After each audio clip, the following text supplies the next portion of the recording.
But unfortunately, we've only made it to race 2 of the season, and we have to start with the FIA. So let's go into the wild here. Nicole and Briana are lined up on the grid. It's lights out, and away we go on this week's grid walk. Yeah, it definitely didn't take long for the FIA to make this about themselves. It's not good when the 4 biggest storylines coming out of the weekend are just about the zebras. Just about the zebras. And that might be confusing for some people that maybe don't watch American sports. Or aren't in our brains constantly. Yes. So we call this segment where we're going to just spend a bunch of time talking about what's going on with the FIA and how they affected the race this weekend into the wild. Because in America, all referees, for the most part, wear some version of black and white stripes historically. So even though the FIA are not out there on track wearing black and white stripes, I always refer to them as the refs of F1, and therefore the zebras of F1. So we are into the wild right now. Understatement of the century.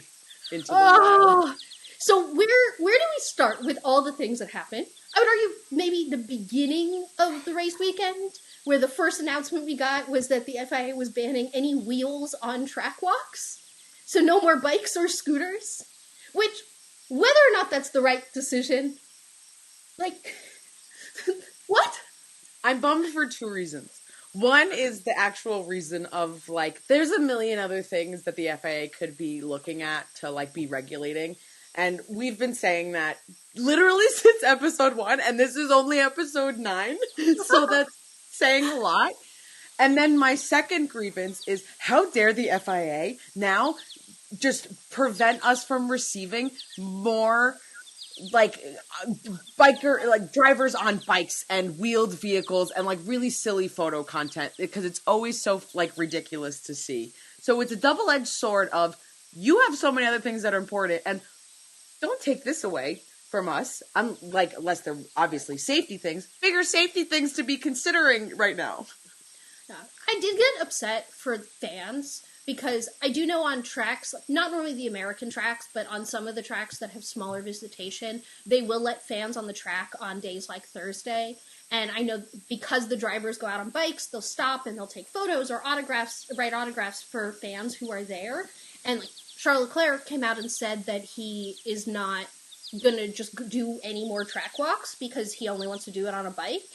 So there is the fan component of it where I am sad that it does seem like a decent amount of drivers will stop going out and meeting fans won't get that interaction anymore. I fundamentally just think it's, to your point, silly, so low on the priority list. Whether or not it's a safety problem, cool, but and I still think it's just another thing that just feels like an unnecessary policing of what the drivers do. Which takes us to FIA event number 2, which is really, every single week, we're going to have the meeting with Lewis's medical doctor about the exception to the nose ring. Can't we just have once at the beginning and then just be done? Nope. Different nose, different piercing, different person. I don't know. It makes no sense. It's if it's not okay for one, why not be okay for another? Don't know. But you know what? If FIA bot continues to tweet out that every week it'll just be Lewis Hamilton, given clearance to maintain, not remove his piercing for medical reasons. Great. More ridiculousness of just the FIA. Let's compile it all together. I'll wear it as a crown at the end of the season. Right. So we haven't even hit an on-track session, and we have 2 things. And I personally was feeling, coming out of Thursday, oh, okay, got it. This might be one of those weekends. And we were right. So, good. You know what? I'm going to break up the bad here. There was a new update that came out this weekend that was positive, and they did do an update to the driver penalty system, where now drivers only get penalties on their license for transgressions that are dangerous driving. So we don't end up with a situation where a driver gets a race ban because he went over the speed limit 12 times in the pit lane. See, but what's fun about that is Pierre still has 10 points until the end of May. Yeah, which, again, I don't understand if the FIA is going to change this now. Why don't they retroactively change the points that they were given? But because then what will people talk about? What will the correspondents be able to talk about anytime Pierre almost maybe kind of does something? And then they can say 10 points, 10 points. If it's 12 points, they miss a race. 12 points, you miss a race. Did you know 12 points, you miss a race? And, you know, it's not per season. It's calendar year. We've heard it so many times. It's still crazy because there were so many times I feel like it's like, oh. The FIA's made it pretty clear they're not going to penalize him for anything as well. So at this point, it's just silly. It's like, what's the point of it?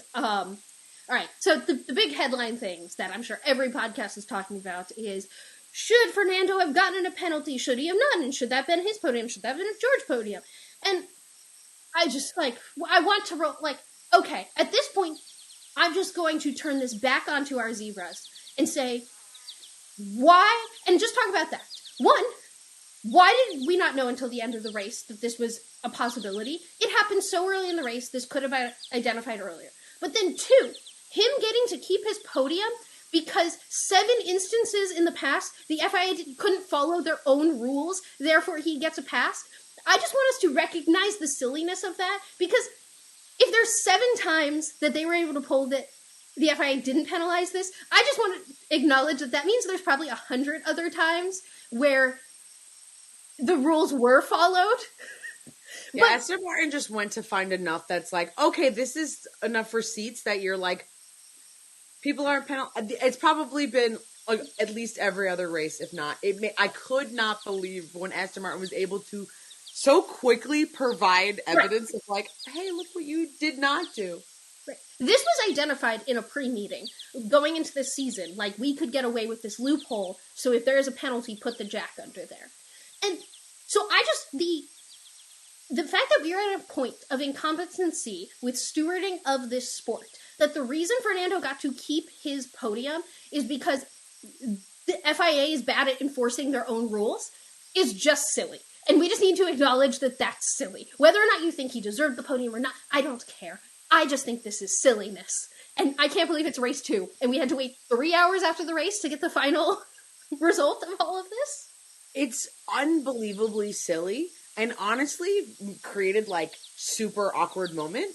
And that's where I'm here to say, I created a podium of 3 really awkward moments from this weekend. Maybe FIA is involved, maybe they're not. But I have an FIA podium, I have a awkward moments podium to share for the Saudi Arabian GP. So starting with P3, we have the Charles radio right after the safety car. And it's, push for the safety car, line on Lewis. And Charles just is like, you have to tell me this earlier. And all they could say, copy. And he curses. Super awkward. So uncomfortable. So Ferrari. And we haven't even gotten into Ferrari already. But just, that was, so unbelievably weird. P2 is the entire cool-down room after the race. So between Max and Checo's discussion of Checo, did they tell you to stay on pace? What was your time? That bickering, while Max continues to sit down in the P1 chair, just probably out of force of habit, and then Alonso sits in the P2 chair, and no one is sitting where they're supposed to. The conversations are so strange. I felt so awkward, and probably the only more awkward meeting was the race debrief meeting at Red Bull. So what we saw, cool down room, incredibly awkward. Right, we've seen worse cooldown rooms. Someone's thrown things at people before, so I thought it was relatively civil. And I don't think Max did that on purpose, but just the visuals of it. Right. It was definitely, I'm not saying Max did that on purpose. I really think probably out of force of habit, he sits down in the same chair he always sits in. But it was just so unbelievably funny. And then for Fernando to also sit in the wrong chair made it up for me. And P1, of course, this entire back and forth gave me whiplash. The FIA giving Fernando P3, Alonso P3, that's the same person, but he got P3 twice, and George also got P3 in there too. That backlash.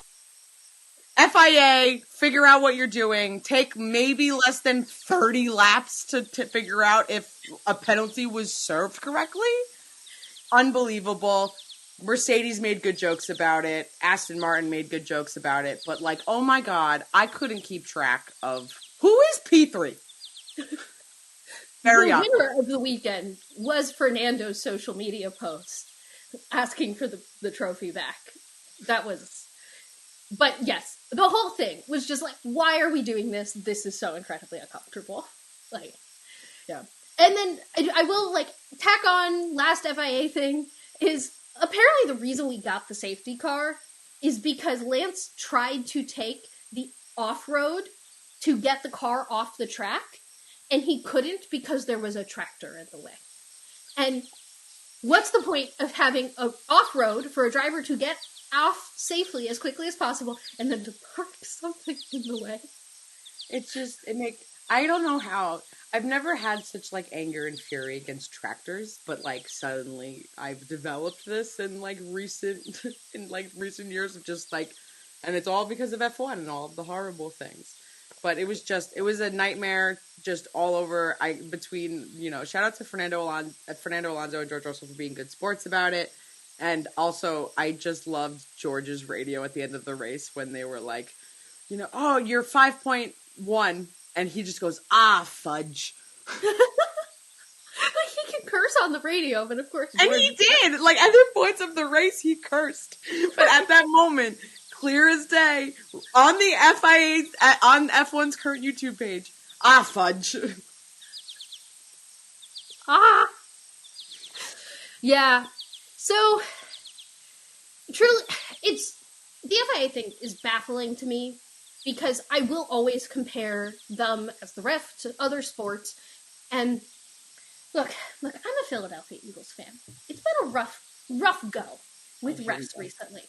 But I have decent confidence in every other sport I watch that at least the refs are out there trying to be competent. I don't necessarily think that the ref who called that penalty on the Eagles that shouldn't have been a penalty at the end of the Super Bowl, I don't think that ref was trying to make it about himself or was like bought in a back room or doing like these backroom deals on like, this is how we do it, or like he was trying to follow the rules.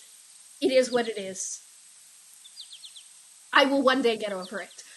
But we are not an NFL podcast, so we can't dive too much into this. But when I tell you that Briana and I have not discussed the Super Bowl at all, off pod or on pod, this is the first time I've gotten any discussion about the Super Bowl from Briana, and I'm like, wow. But you took the adult time and really sat with that, because as a Eagles fan by proxy for you, I was not as even keeled, but we don't need to go into that. But no, and I'm still devastated. But I don't think there's any ill will attached to that, nor did I in the moment. And everyone online, no rational person was out there being like, it's rigged, or anything like that. And I can never confidently say that about the FIA. Everything they do feels like a backroom deal, and that's all that's going on here. And it's with the NFL, it's always like, did they follow their rules correctly or to the letter, like how they should have? With the FIA, it's like, oh, they're just not following their rules, and like right now we're going to throw that all out, and I won't bring up and get into like, all of this is just very triggering because of 2021, always. But FIA follow rules sometimes when they want to. Right, which is so frustrating as someone who wants to watch a sport get litigated correctly and to their own rules. That's all I ever want, is the FIA to follow their own rules. This was the first time this season that I Googled who is the current race director. And we have not memorized his name yet. And it has not gone down in infamy yet. And there was a past race director whose name I will not say on this podcast right now because it triggers me and many other people. But I will just give a warning that as a race director, it's not a good thing when podcast hosts have to look up your name. So just be careful. Just be careful. That's all. I don't want to know you. I don't want to know who my referees are. Things are bad when you know the refs' names. That's it. That's how I feel about sports. It's true. I've only Googled the names of referees when I'm super upset. Zebras, go into the wild and stay hidden in the wild. Thanks so much for listening to this segment from episode 9 of Gridwalk. Don't forget to like and subscribe for more F1 videos and silly F1 content that we're posting all of the time and new full episodes every single week. You made it this far in the video. Watch the rest of the podcast. You're missing so much more fun. So if you like this clip, make sure to go to our channel. You can click here for the full thing. Click right here. You can click right here and you can hear the whole entire thing. Click it. Thank you.